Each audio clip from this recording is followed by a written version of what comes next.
ये आदमी कर क्या रहा है अंदर? बाहर निकलने का नाम ही नहीं ले रहा। सो गया है क्या अंदर? कमाल के लोग, दूसरे के टाइम की तो कोई वैल्यू ही नहीं।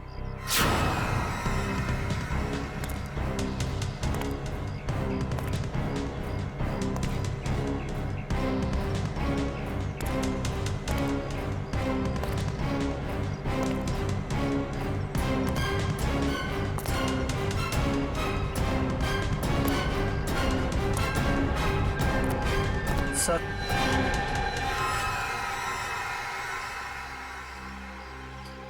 इतना लेट? ये सर्विस है तुम्हारे रिजॉर्ट की?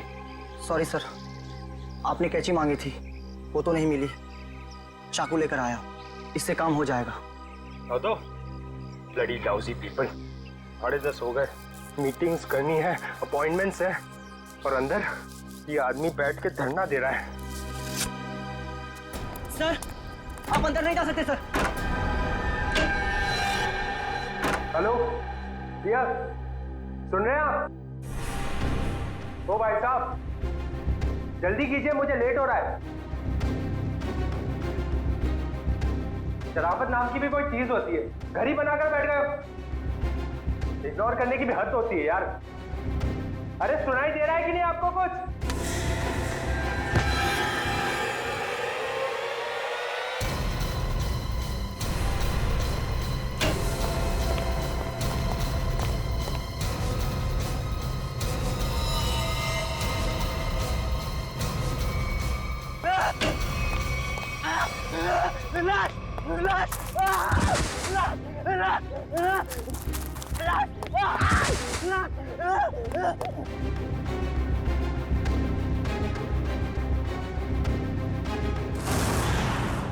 हाँ मैं पार्टी में आने की कोशिश करूंगी, कुछ प्रॉमिस नहीं कर सकती। मेरा जॉब ही कुछ ऐसा है यार, कभी भी कुछ भी हो सकता है। ठीक है, चल अब मैं रखती हूँ, बाय। नहीं, बिल्कुल नहीं चलेगा। रात को 1 बजे 2 बजे कोई भी कभी भी आके चले जाएगा। जवान लड़की के घर में रात के टाइम में किसी लड़के का आने का मतलब हम अच्छी तरह से जानते हैं। क्या चल रहा है यहाँ पे? हाँ, और ये रो क्यों रही है? आप इनसे ही पूछिए ना, इसने क्या चाला रखा है यहाँ पे। देखिए मैडम, ये सोसाइटी है और हम सब फैमिली वाले हैं, और ये कैसी कैसी हरकतें करके रखी हैं यहाँ। हरकतें? आपका क्या मतलब है? इसका मतलब ये है कि ये दोनों लड़के रात बिरात इसके घर आते हैं, दरवाजा खटखटाते हैं, शरारत करते हैं। और तुम एक बात कान खोलकर सुन लो, तुम यहाँ से खुद से चली जाओ, नहीं तो हम सब मिलकर तुम्हें जबरदस्ती यहाँ से निकाल देंगे। एक मिनट, शांत हो जाइए आप लोग। कौन है ये लोग? मुझे नहीं मालूम कौन है ये। 2 दिन से मेरी रूम पार्टनर नहीं है, और ये लोग रोज रात को आके मुझे तंग करते, जबकि मैंने इनको कभी देखा भी नहीं है। देख जिया, झूठ मत बोल। तू ही हमें बुलाती है और अब पहचानने से मना कर रही है। हाँ, कसम से हमेशा खुद ही फोन करके बुलाती है हमें। देखो, झूठ मत बोलो, मैं तुम लोगों को नहीं जानती हूँ। पता नहीं ये लोग मुझे क्यों बदनाम कर रहे हैं। देखो, झूठ और सच का फैसला कहीं और जाकर करना, समझी? गुप्ता जी, इस बात का फैसला अभी कीजिए आप, और अगर आपसे भी नहीं होता है तो हम सब मिलकर इस लड़की का कमरा खाली कर देंगे। प्लीज सर, ऐसा मत कीजिए। देखो, मैं तुम्हें भाड़े पे घर देने के वक्त कहा था ना, हमारे सोसाइटी का रूल बहुत सख्त है। क्या बोला था ना? बोला।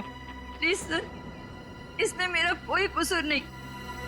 फिर भी 2 दिन में मेरी रूम पार्टनर आ जाएगी, तब मैं अपना सारा सामान यहाँ से शिफ्ट कर लूंगी। ओके, 2 दिन का टाइम देता हूँ, लेकिन 2 दिन में रूम खाली हो जाना चाहिए, समझी? तुम दोनों भागो यहाँ से। अरे चलो निकलो। ठीक है जिया, ये तूने अच्छा नहीं किया। हाँ। पहले खुद ही हमें बुलाती है और फिर इंसल्ट करती है। कमाल है यार। चल चल। जिया, रोम, अगर तुम बेकसूर हो तो सच सामने आ जाएगा। तुम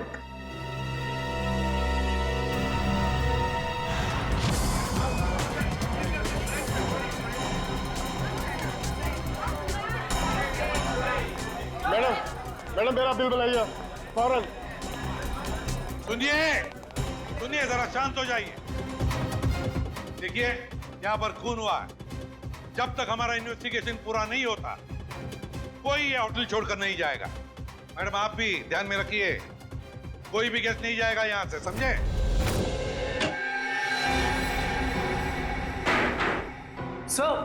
सर बॉडी नहीं है। बॉडी नहीं है? ये कैसे हो सकता है? बॉडी गई कहाँ? बॉडी कैसे गायब हो गई? ये कैसे हो सकता है? और सर, अगर किसी ने मर्डर किया है और अगर वो बॉडी ले गया तो फिर ये सिर क्यों छोड़ गया? वही तो, अगर सिर यहाँ छोड़ा और लाश कहीं पर लेकर गया तो कोई ना कोई निशान तो होने चाहिए था। किसी ना किसी ने तो देखा होगा। कोई ना कोई तो जगह हो सकती है।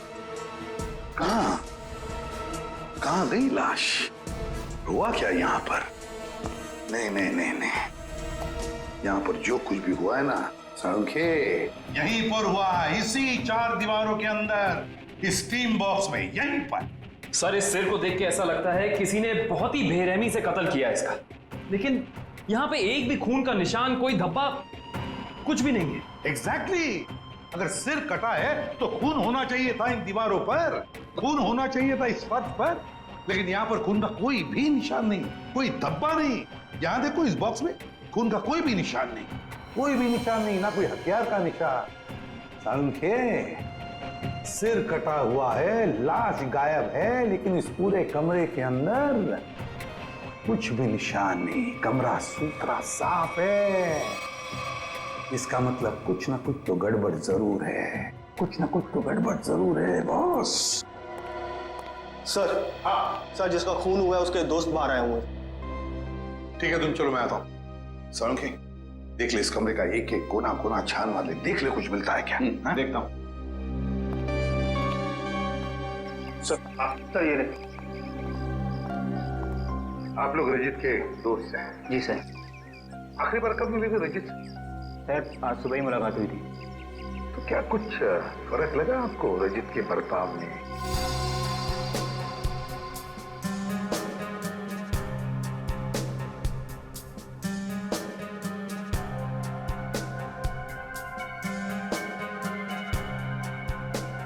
सर, ऐसी तो कोई बात नहीं है। इनफैक्ट हम जिम से साथ में ही आ रहे थे, कॉरिडोर में मेरी उससे बात भी हुई। बहुत फ्रेश और बहुत खुश लग रहा था वो। अरे रजित, कैसी रही तुम्हारी मसाज? हाँ, हल्का महसूस कर रहा हूँ। सेमिनार के लिए आए पर ऐसा लग रहा है वेकेशन के लिए आए हैं। मुझे लगा तुम वाकई में वेकेशंस के लिए ही आए हो। अरे कहीं सेमिनार में सो मत जाना। नहीं, मैं आधे घंटे के लिए स्टीम बात कर लूँ, फिर टॉक्सिन्स भी क्लीन हो जाएंगे और मैं फ्रेश भी लगूंगा। सर, उसके बाद हम दोनों यहाँ स्टीम रूम में आए और वो स्टीम रूम का अटेंडेंट रिकी, सर रिकी ने ही स्टीम रूम तैयार किया था रजित के लिए। Good morning sir. Good morning Ricky. 10 बजे का अपॉइंटमेंट है मेरा। Yes sir. सर, आप साइन कर दीजिए। Thank you sir. आइए सर।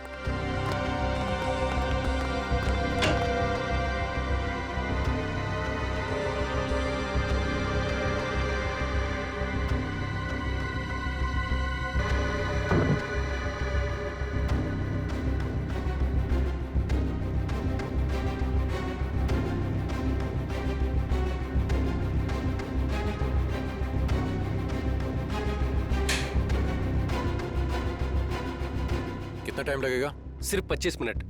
चल रजित, तू एंजॉय कर, ब्रेकफास्ट में मिलते हैं। चल ठीक है, ओके। स्टीम रूम का अटेंडेंट रिकी। ये स्टीम रूम का अटेंडेंट रिकी कहाँ है? जरा बुलाओ उसे।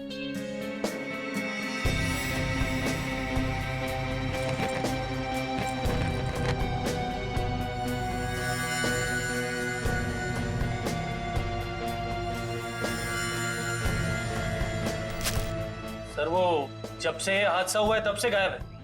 रिकी इस रिसोर्ट में कहीं नहीं। रिकी गायब है?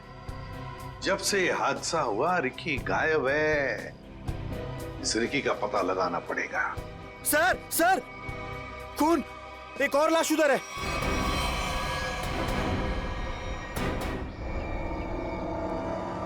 ये हो क्या रहा है आपके होटल में? हाँ, एक सिर मिला है जिसकी लाज गायब और अब ये दूसरा खून।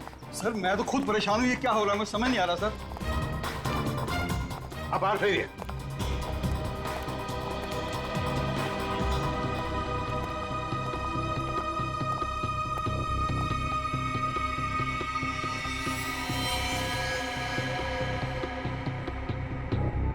छाती में दो दो वार किए हैं। सर काफी गहरा है, पूरी ताकत से वार किया गया। हाँ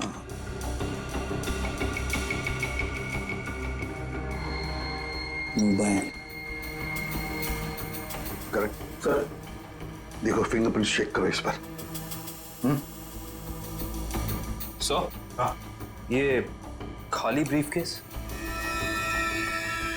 स्टील की ब्रीफकेस, वो भी खाली। जरूर इसमें कुछ ऐसा सामान था जिसकी वजह से शायद इसे मारा गया। सर ये 2 ग्लासेस। दो ग्लासेस?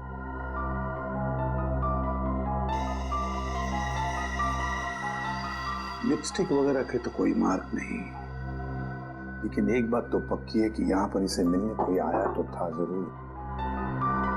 कोई ऐसा आदमी जिसे ये शायद जानता था, जरूर जानता होगा उसे। क्या नाम क्या था इस गेस्ट का? सर विनय नाम था इनका, और यहाँ पे होने वाले सेमिनार के लिए आए थे। विनय। तो इससे मिलने अगर जो भी कोई आया होगा उसका रिकॉर्ड तो हमें रिसेप्शन से मिलेगा ही ना? जी सर।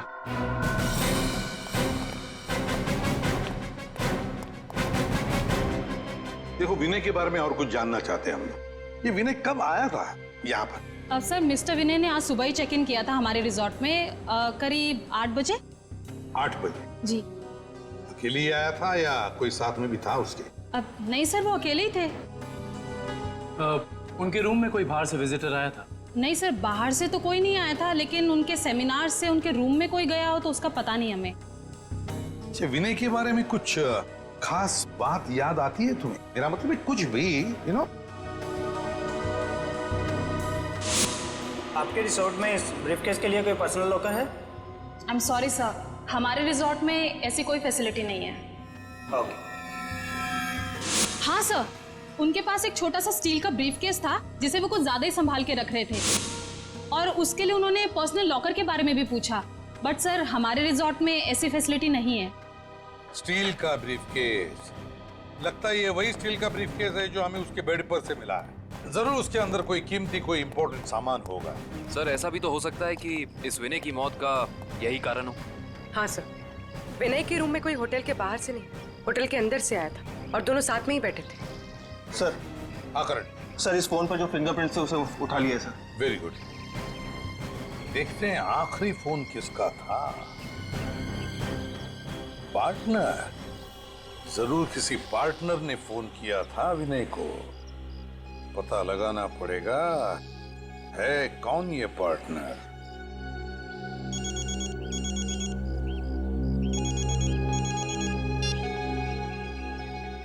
हेलो। हाँ, तुम आज से ही काम शुरू कर दो, ये जरूरी है।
जिया,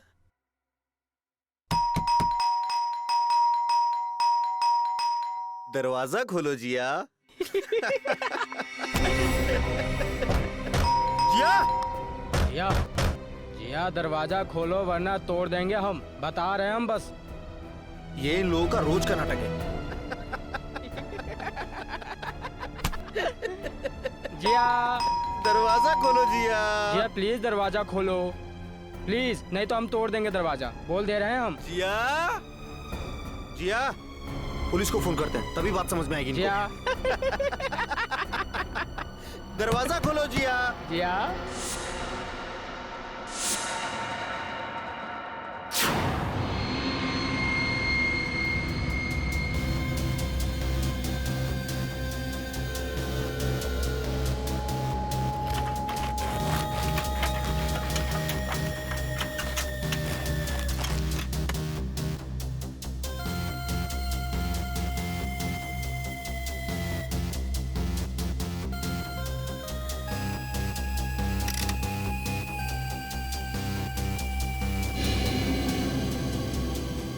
सर, आता रहेगा।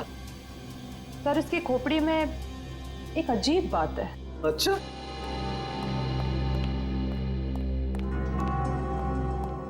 क्या अजीब बात है? सर इसकी गर्दन पे ना तो किसी चीज से काटने का निशान है और ना ही तोड़ने का।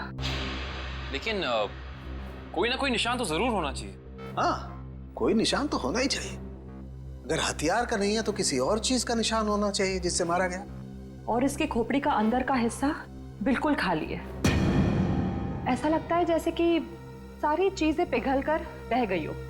ऐसा कैसे हो सकता है तारिका? इसके अंदर कोई मोम तो होता नहीं, खून है, मसल्स हैं, टिश्यूज हैं। हाँ, लेकिन ये खोपड़ी बिल्कुल खाली है। अच्छा तारिका, इसकी खोपड़ी में से जो फ्लूइड निकला था, तुम उस फ्लूइड को चेक करो, उसमें जरूर कुछ ना कुछ मिलेगा। सर,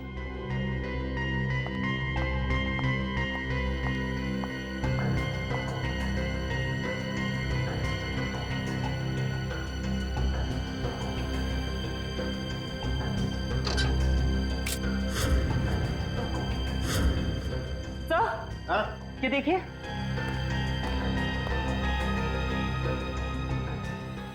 अरे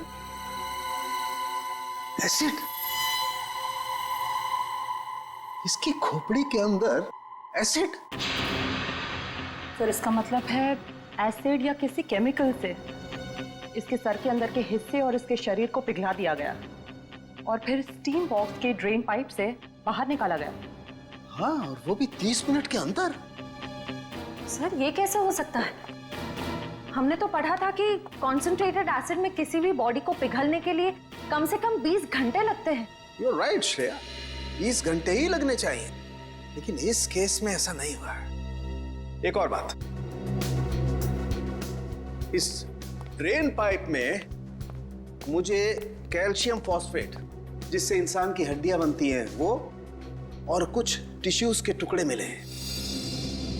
मुझे लगता है जिस एसिड से इस आदमी के शरीर को पिघलाया गया है, यह एसिड किसी की इन्वेंशन है, कोई नई खोज।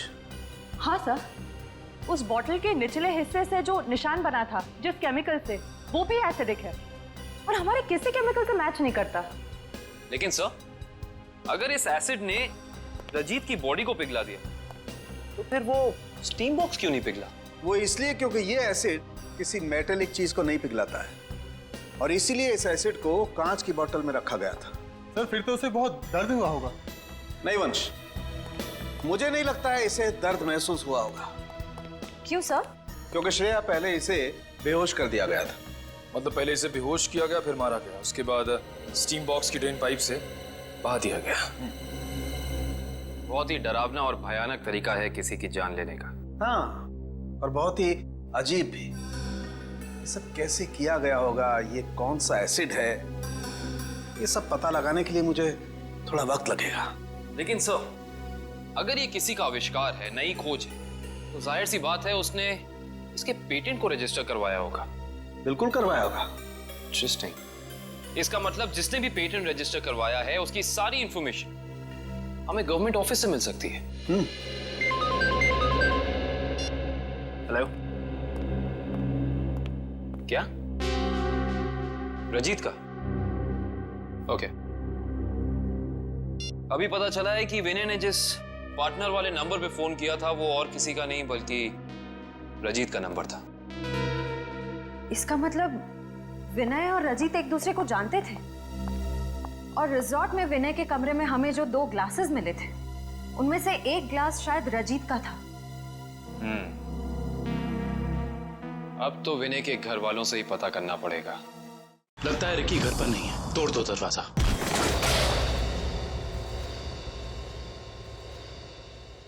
चेक करो।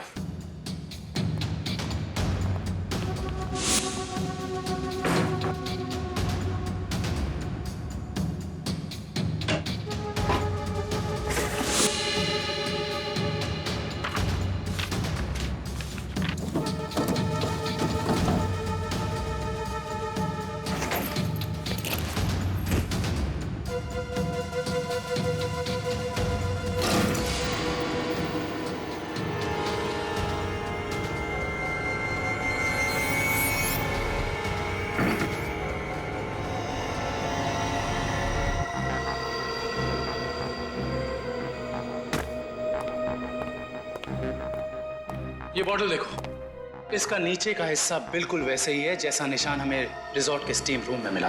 ओह, तो इस केमिकल से रिकी ने रजीत की बॉडी पिघलाकर उसका खून कर दिया है। हाँ, लेकिन एक स्टीम रूम का अटेंडेंट किसी को इतनी चालाकी से नहीं मार सकता। ये उसके दिमाग का काम हो ही नहीं सकता। कोई है जो उससे ये करवा रहा है। कौन करवा सकता है ये सब? इसका जवाब तो रिकी देगा। हाँ, और उसके लिए रिकी का मिलना बहुत जरूरी है। चलो बाहर लोगों से पूछते हैं, शायद उसे जाते हुए किसी ने देखा।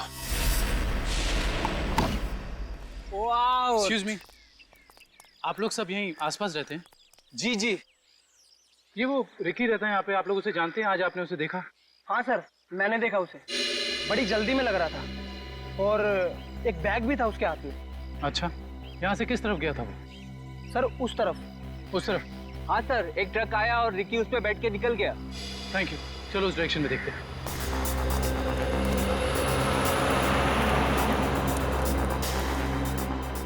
ये देखो, यहाँ पे रेत गिरी है, शायद ट्रक से गिरी होगी। इसका मतलब जिस ट्रक में रिकी गया वो ट्रक बिल्डिंग मटेरियल लेके जा रहा था। यहाँ आसपास कुछ कंस्ट्रक्शन चल रहा है, ढूंढना पड़ेगा।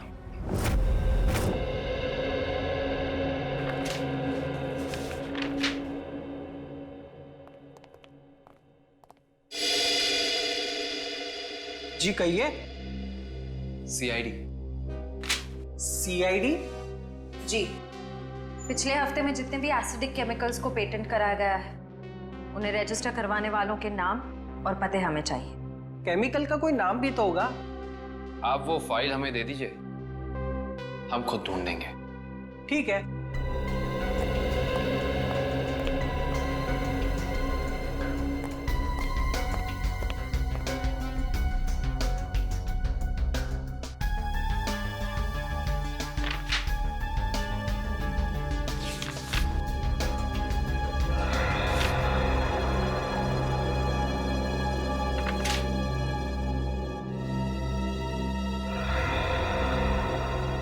ये देखो, ये एसिड हाइड्रोवर्क्स नाम की एक कंपनी ने रजिस्टर कराया है और इस कंपनी के मालिक हैं रजित और विनय। इसलिए विनय के सेल फोन पे रजित का नंबर पार्टनर के नाम से सेव था। रजित अपने खोज से मरा और उसका पार्टनर विनय एक बंद कमरे में मरा हुआ मिला। इंटरेस्टिंग। ये केस तो और भी ज्यादा उलझता जा रहा है।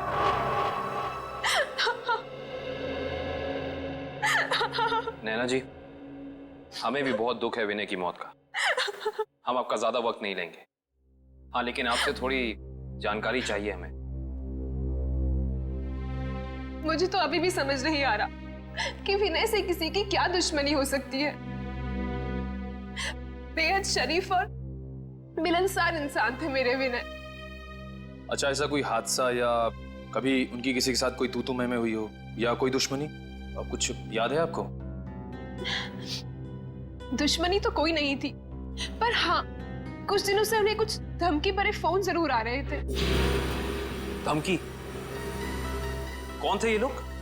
मालूम नहीं, पर मैंने बहुत समझाया उन्हें कि उन्हें जाके पुलिस में कंप्लेन कर देनी चाहिए, पर उन्होंने मेरी एक ना सुनी। कहते रहे कि कोई मजाक कर रहा होगा, सीरियसली लिया ही नहीं इस बात को। नैना जी, आप हमें हाइड्रो वर्क्स के बारे में क्या बता सकती हैं? हमारी इंफॉर्मेशन के हिसाब से विनय और अजीत दोनों पार्टनर्स थे और इन दोनों ने मिलकर एक बहुत ही खास केमिकल की खोज की थी। देखिए, मैं बस इतना जानती हूँ कि वो दोनों साथ में काम कर रहे थे, बस। देखिए नैना जी, उसी केमिकल का इस्तेमाल करके पहले किसी ने रजीत को और फिर विनय को मार डाला। ऐसा कैसे हो सकता है? वो केमिकल तो विनय अपने साथ लेकर जाने वाले थे, एक ब्रीफकेस में। उन्हें सेमिनार में कुछ पेपर सबमिट करने थे और वहीं उन्हें रजित से भी मिलना था। अच्छा नैना जी, क्या पहले कभी ऐसी कोई घटना हुई है जिससे हमें कोई सुराग मिल सके? ऐसा कुछ खास तो नहीं, पर हाँ, कॉलेज के दिनों में जब वो जूनियर कॉलेज में पढ़ते थे तब कुछ तो केस हुआ था जिसकी वजह से उन्हें कॉलेज से रेस्ट्रिकेट कर दिया गया था। अच्छा, वो केस क्या था, कुछ उसके बारे में पता है आपको? देखिए, मैं ज्यादा कुछ नहीं जानती, पर बस इतना पता है कि कुछ तो केस हुआ था जिसकी वजह से उन्हें रेस्ट्रिकेट कर दिया गया था बेवजह। कौन सा कॉलेज था ये? GRN college. Thank you. Vinay और रजीत के खून का इस कॉलेज की घटना से क्या संबंध है, पता करना पड़ेगा।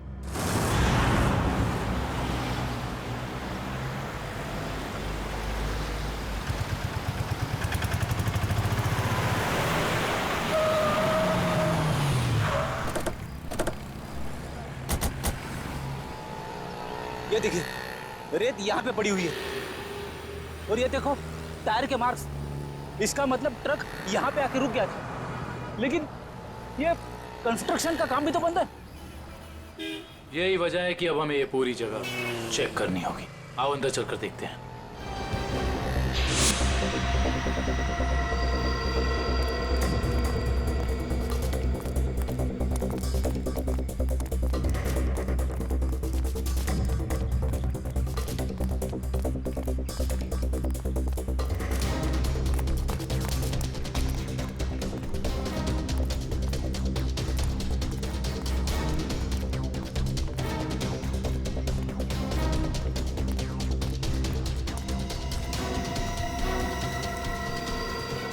सर, रिकी यहाँ पे है।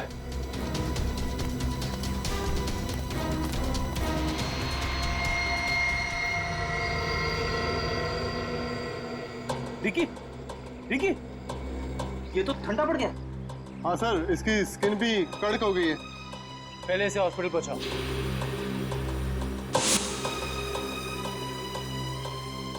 इशिता, एम्बुलेंस बुलाओ।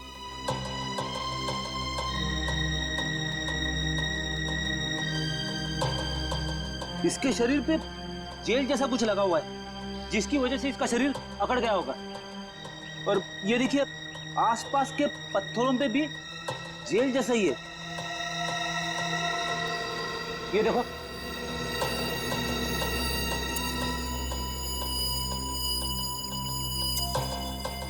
ये जेल क्या है इसके बारे में तो पता करना होगा।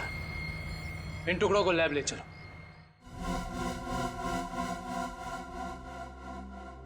जिस तरीके का केमिकल हमें क्राइम स्पॉट पे मिला है, उसी तरह का केमिकल मैंने बनाया है और ये केमिकल मैं इस बॉक्स में डालता हूं।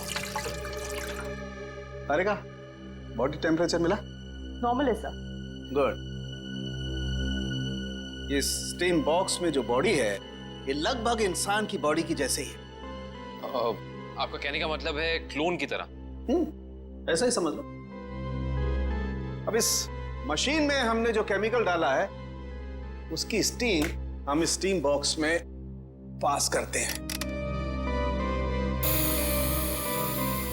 लगभग 30 मिनट तक हम स्टीम पास करते हैं। उसके बाद देखते हैं क्या होता है।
गजब हो गया सर, 30 मिनट में पूरी बॉडी डिसॉल्व हो गई। हाँ निखिल, ये केमिकल बहुत पावरफुल है। थोड़ी सी मात्रा में पूरी की पूरी बॉडी पिघल करके बह जाती है। रिकी की बॉडी भी इसी केमिकल की वजह से फ्रीज होकर के अकड़ गई थी। आई सी, बहुत ही खतरनाक केमिकल है ये।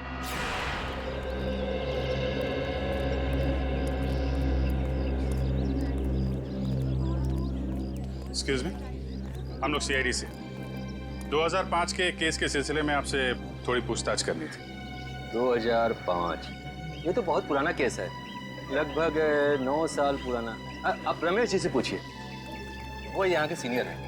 Thank you. रमेश जी, हम लोग सीआईडी से 2005 में एक घटना हुई थी जिसमें रजित और विनय का नाम आया था। रजित और विनय?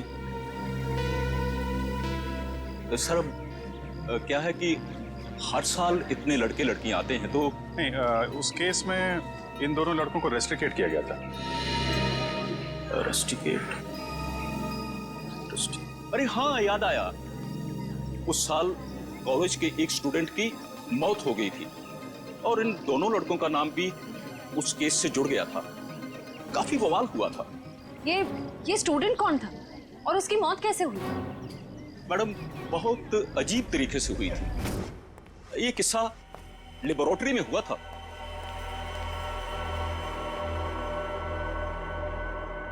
इतनी देर तक कौन काम कर रहा है? कौन काम कर रहा है?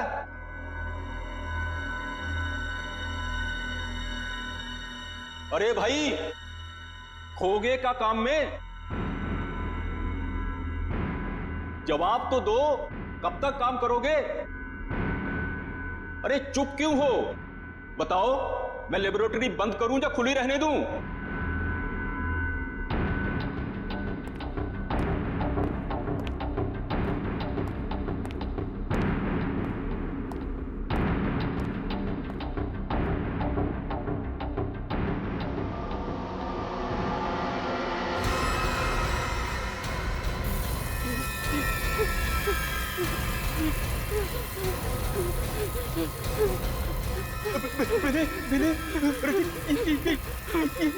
ये देखो संपत को क्या हो रहा है?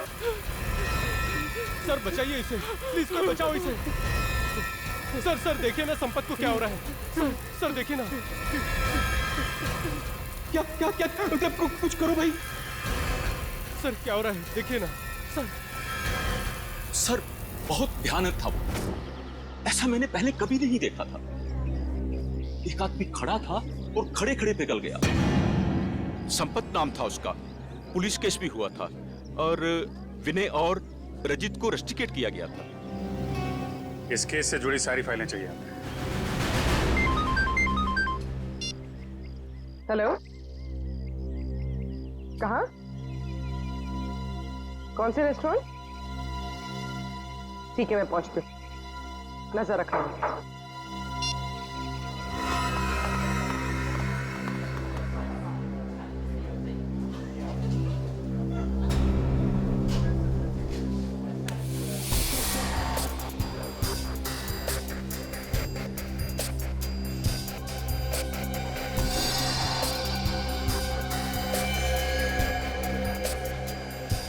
मजा तो आता है यार।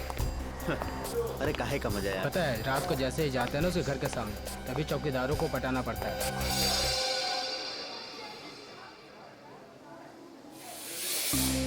मैडम, आप यहाँ कैसे? तुम लोग क्या समझते हो? तुम लोग कुछ भी करते रहोगे और तुम्हारा कोई कुछ नहीं बिगाड़ सकता। मैडम, हमने क्या किया? एक लड़की का जीना हराम कर रहे हो और पूछ रहे हो क्या किया है? टेढ़ी बात करोगे ना तो सीधा करना हमें आता है। क्यों कर रहे हो ऐसा? मैम, हम खुद नहीं गए उसके घर, वो खुद ही हमें बुलाती थी। हम पहले भी बता चुके हैं मैम आपको। और मैडम, आपको जानना ही है तो आप जिया से बात करो ना, वो क्यों बुलाती है हमें? वो झूठ नहीं बोलती है। सर हम सच बोल रहे हैं सर, हमारा यकीन कीजिए प्लीज। हाँ जानता हूँ, राजा हरिश्चंद्र के चेले हो ना तुम लोग। देखो, लास्ट चांस करो, सच सच बताओ, उस लड़की को क्यों परेशान कर रहे हो? और अगर सीआईडी का तरीका अपनाऊंगी ना तो तोते की तरह बोलना शुरू कर दोगे।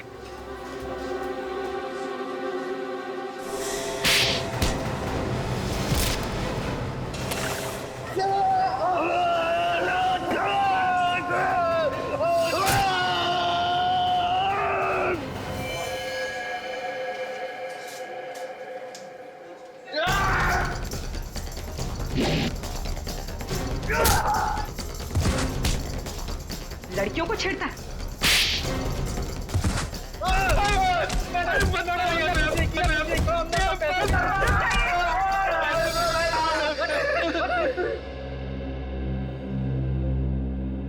किसके कहने पे किया ये सब? एक्सपेरिमेंट हो रहा था साइंस लैब में 2005 में और बेस्ट इन्वेंशन करने वाले को स्कॉलरशिप मिल रही थी। ये तो स्टूडेंट पिघल के मर गया था संपत। इसने एक स्पेशल एनेस्थीसिया बनाया था बेहोश करने की दवा जो किसी भी मसल को 5 मिनट के लिए फ्रीज कर सकती थी। और ये रजित और विनय इन्होंने एक ऐसा केमिकल बनाया था जो किसी भी चीज को 30 मिनट के अंदर पिघला सकती थी। सर ये देखिए।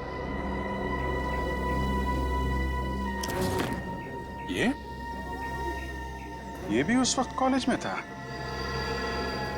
पर ये बात उसने हमसे छुपाई।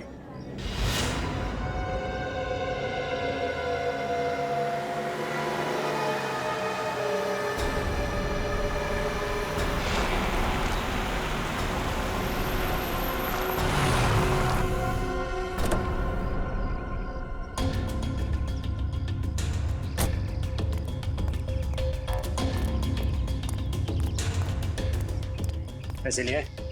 हाँ, ये देखो।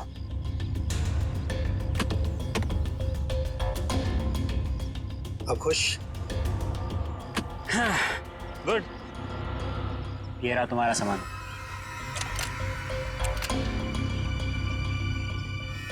तो ये है दुनिया का सबसे बड़ा आविष्कार जो अब मेरा होगा। बिल्कुल तुम्हारा है। Thank you. वेलकम।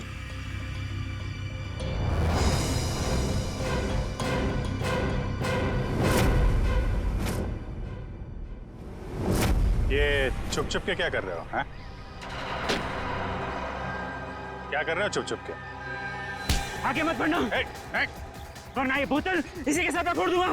मत बढ़ना आगे, कह रहा हूँ। आगे मत बढ़ना, नहीं तो ये मारा जाएगा। तुम यहाँ से जा नहीं सकते हो, छोड़ो उसे। आगे नहीं बढ़ना। कहा ना, मैं झूठ नहीं बोला मैं।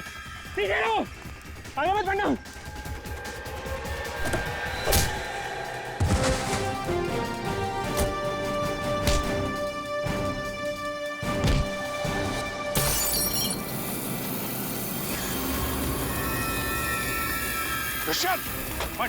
हॉस्पिटल लेकर आओ जल्दी।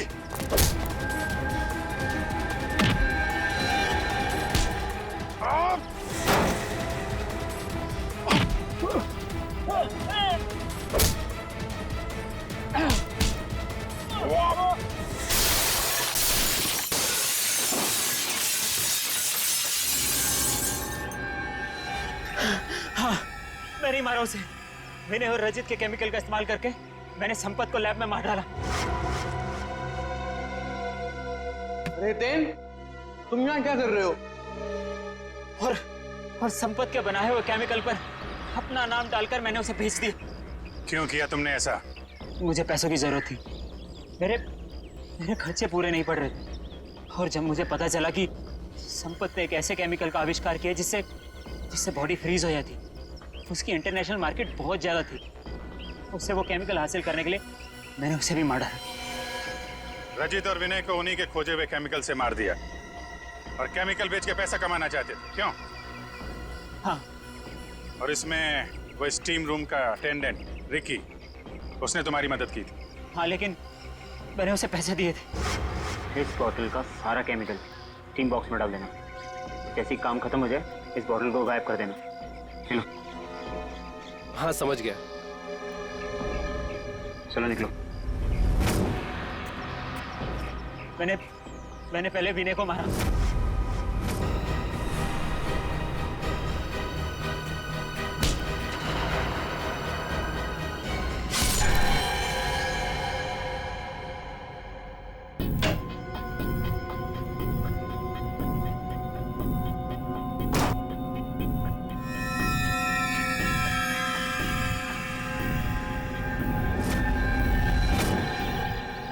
और फिर रिकी की मदद से मैंने रजित को खत्म कर दिया।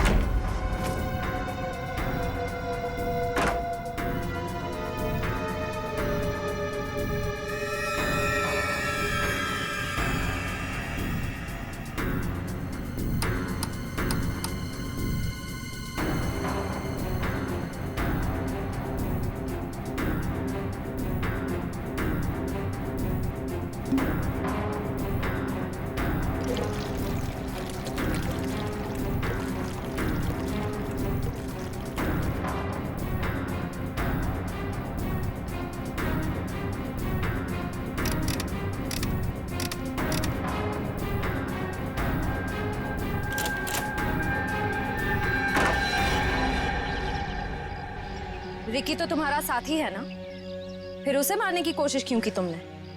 रिकी मुझे ब्लैकमेल कर रहा था। मैं सोच रहा हूँ कि जुबान भी कितनी कीमती चीज है, अगर फिसल जाए तो करोड़ों का नुकसान करा दे, इज्जत गवा दे, फांसी चढ़वा दे। मतलब वो केमिकल की बोतल मेरे सीने में 2 मर्डर्स के राज बहुत ज्यादा है। जुबान जेल नहीं पाएगी, वजन तो करना ही पड़ेगा। लो पैसे पकड़ो और अपना मुंह बंद रखो, समझे? उसी केमिकल से मुझे डरा रहा था। क्या करता? जरूरत थी और मजबूरी। Shut up! समाज की भलाई के लिए की गई खोज का गलत इस्तेमाल किया है तुमने। 3 खून किए हैं। तुम जैसे लोगों के लिए कानून ने भी एक खोज की है, फांसी। आप लोगों को जरा सा भी एहसास नहीं हुआ कि आप लोग सब मिलकर एक अकेली लड़की के साथ इतनी नाइंसाफी कर रहे थे? कोई इस तरह से परेशान करता है किसी को? बोलिए। सॉरी मैडम, ये रमेश जी को अपना फ्लैट बेचना था और उन्हें अच्छा बायर भी मिल गया था, इसीलिए सब। और मैडम, जिया घर खाली करना भी नहीं चाह रही थी और उसके लीज एग्रीमेंट को खत्म होने में अभी टाइम था। मैडम, ये रमेश जी ने एक दिन आकर हमें अपनी तकलीफ बताई और हमसे हेल्प मांगी। तो आप लोग ने मिलकर ये ड्रामा किया, एक लड़की के कैरेक्टर पर कीचड़ उछाला। आप लोग ऐसा कर कैसे सकते? और रमेश जी, आप पैसों के लालच में इंसानियत भूल गए। सॉरी मैडम, मुझसे गलती हो गई, अब ऐसा नहीं होगा। जिया अब यहीं रहेगी, इसी फ्लैट में। जिया, मुझे माफ कर दो। I am really sorry. Please sir, sorry बोल के मुझे शर्मिंदा मत कीजिए। थैंक यू मैम, आपने मेरी बहुत हेल्प की, वरना मैं अपने पेरेंट्स के पास वापस चली जाती। देखो जी, कभी घबराना मत। अपने हक और अपने सम्मान के लिए हमेशा लड़ना, समझे? Best of luck. Thank you ma'am. For more updates, subscribe to our channel, click the show links and enjoy watching the videos.